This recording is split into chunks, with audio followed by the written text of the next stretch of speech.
Hi అండి. అందరికీ నమస్కారం. Welcome to my channel. ఈ వీడియోలో ఉద్యోగ పెన్షనర్లలో ఐటీఆర్ ఫైల్ చేసిన ప్రతి ఒక్కరికి కూడా రీఫండ్ అమౌంట్ వచ్చే తాజా సమాచారం వీడియోలో తెలుసుకుందాము. మనందరికీ తెలిసిందే ఫ్రెండ్స్, ఐటీఆర్ అనేది ఈ జూలై 31 కల్లా కంప్లీట్ చేసేయాలన్నమాట. మరి దానికి సంబంధించి ఇప్పటికే చాలామంది ఫైల్ చేస్తున్నారు. ఇంకా కొంతమంది మాత్రమే ఐటీఆర్ ఫైల్ చేయాల్సి ఉందన్నమాట. మరి ఫైల్ చేసిన వారికి రీఫండ్ అమౌంట్ ఎప్పుడొస్తుంది? అవి ప్రాసెస్ అనేది సక్సెస్ అనేది ఎప్పుడొస్తుంది? సో, సబ్మిటెడ్ అని ఉంటుంది. తర్వాత ప్రాసెస్ అని ఉంటుంది. సక్సెస్‌ఫుల్ అని ఈ విధంగా ఇవన్నీ గూడా మనకు ఎప్పుడు కంప్లీట్ అవుతాయి? మెయిల్ ఎప్పుడొస్తుంది? మన మెయిల్‌కి కంప్లీట్ అయిపోయిన తర్వాత ఈమెయిల్ ఎప్పుడొస్తుంది? తర్వాత మనము ఆహ్, రీసబ్మిషన్ కావాలంటే ఎప్పుడైనా చేసుకోవచ్చు ఫ్రెండ్స్. సక్సెస్‌ఫుల్‌గా సబ్మిట్ చేసిన తర్వాత నుంచి మళ్ళీ మనం వెంటనే రీసబ్మిట్ చేసుకోవచ్చు. మళ్ళీ మనం ఏమన్నా మర్చిపోయి ఉన్నట్లయితే దానికి 2031 వరకు కూడా వాటిని మనము సరి చేసుకునే దానికి అవకాశం అయితే ఉంటుంది. ఏదైనా ఫండ్ మర్చిపోయి ఉన్నట్లయితే ఎంటర్ చేయడము. మరి అకౌంట్‌లో రీఫండ్ అనేది ఎప్పుడొస్తుంది ఏమిటనేది ఇప్పుడు చూద్దాము. సో, వీడియో అయితే ఎక్కడే గాని స్కిప్ చేయకుండా ఎండ్ వరకు చూసేయండి. అప్పుడే ఇన్ఫర్మేషన్ పూర్తిగా అర్థమవుతుంది. అలాగే వీడియో చూస్తున్న ప్రతి ఒక్కరు లైక్ చేయండి ఫ్రెండ్స్. ఈ వీడియోని తోటి ఉద్యోగ పెన్షన్ మిత్రులతో అయితే షేర్ చేయండి. కొత్తగా మన ఛానల్ చూస్తున్నవారు ఇంకా ఎవరైనా సబ్స్క్రైబ్ చేసుకోకపోతే వెంటనే మన ఛానల్‌ని సబ్స్క్రైబ్ అయితే చేసుకోండి. సబ్స్క్రైబ్ చేసుకోవడం వల్ల నేను చేసే ప్రతి ఒక్క వీడియో మీ వరకు రీచ్ అవుతుంది. ఇక ఆలస్యం చేయకుండా వివరాల్లోకైతే వెళ్ళిపోదాము. సో, ఫ్రెండ్స్, ఇక విషయానికొచ్చినట్లయితే ప్రస్తుతం ఆదాయ పన్ను రిటర్న్స్ దాఖలు చేసే సమయం ఆసన్నమైంది. ఇది ప్రతి పన్ను చెల్లింపుదారుడు తెలుసుకోవాల్సిన అత్యంత ముఖ్యమైన మరియు బాధ్యతాయుతమైన విషయమండి. పన్ను చెల్లింపు ప్రక్రియను సులభతరం చేయడానికి మరియు ప్రభుత్వ నిబంధనలను తూచా తప్పకుండా పాటించడానికి ఈ వివరాలు మీకు ఎంతగానో సహాయపడతాయి.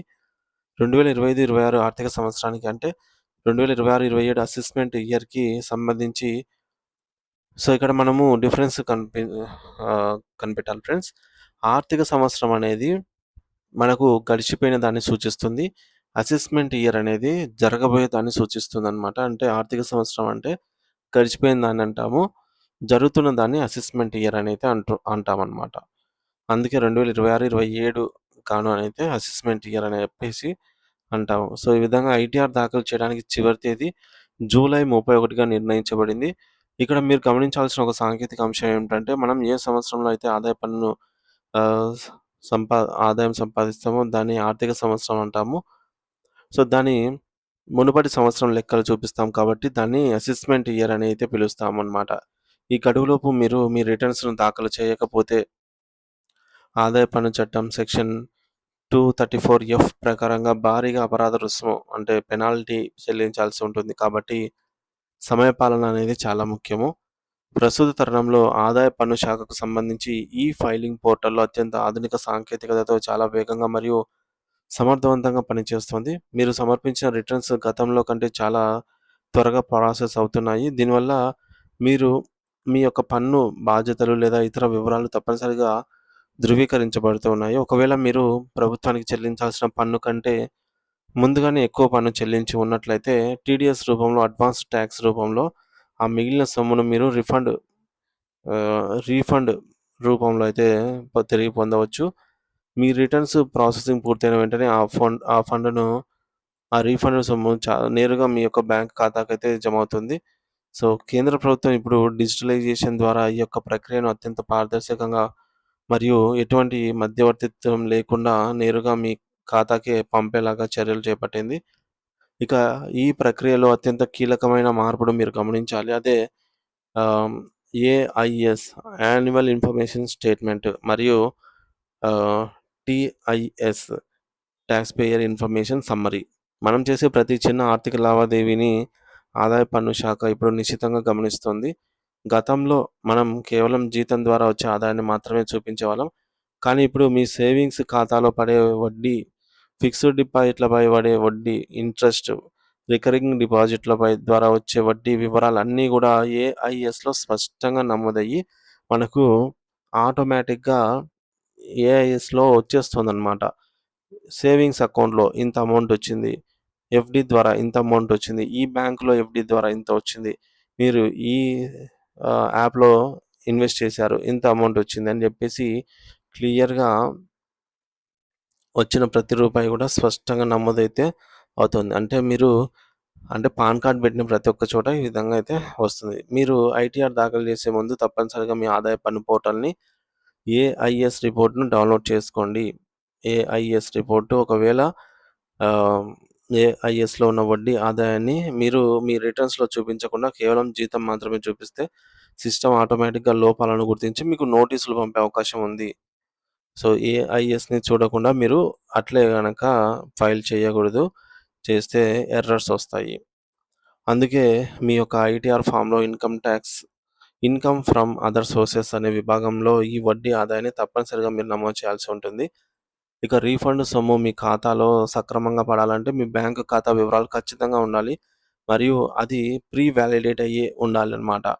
అంటే ముందే మనము మన బ్యాంకు అకౌంట్‌ను యాడ్ జేసుకోవాలి. ఒకవేళ ఎన్ని అకౌంట్స్ ఉన్నా సరే ఐటీఆర్ వెబ్‌సైట్‌లో, ఇన్‌కమ్ టాక్స్ వెబ్‌సైట్‌లో ఎన్ని బ్యాంక్ అకౌంట్స్ ఉన్న దానిలో మనము బ్యాంక్ 1, బ్యాంక్ 2 ఇట్లా ఆహ్, యాడ్ జేసుకోవచ్చు. కాకపోతే ఒక నిబంధన ఉంది.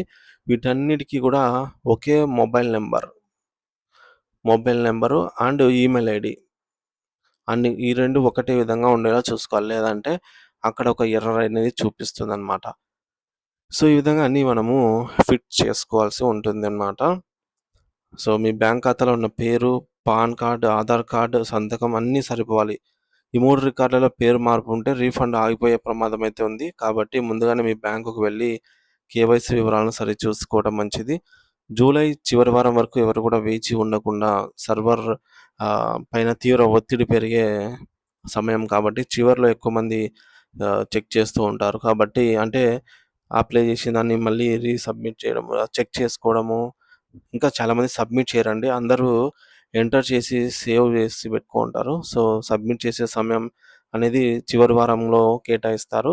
అప్పుడు సర్వర్ పైన ఒత్తిడి పెరిగి వెబ్‌సైట్ మొరాయించే అవకాశం ఉంది కాబట్టి, దీనివల్ల మీరు ఆఖరి నిమిషంలో టెన్షన్ పడాల్సొస్తుంది. కాబట్టి వీలైనంత త్వరగా మీ పత్రాలన్నీ కూడా సిద్ధం చేసుకొని ఈ ఫైలింగ్ పూర్తి చేసుకుంటే మానసిక ప్రశాంతత లభించడమే కాకుండా ఎటువంటి తప్పులు లేకుండా జాగ్రత్తగా ఫైలింగ్ అనేది పూర్తి చేయవచ్చు. ఈ కొత్త పన్ను విధానం న్యూ టాక్స్ రెజిమ్ లేదా పాత పన్ను విధానం ఓల్డ్ టాక్స్ రెజిమ్‌లో మీకు ఏది లాభదాయకమో సరిచూసుకొని రిటర్న్స్‌నైతే దాఖలు చేయండి.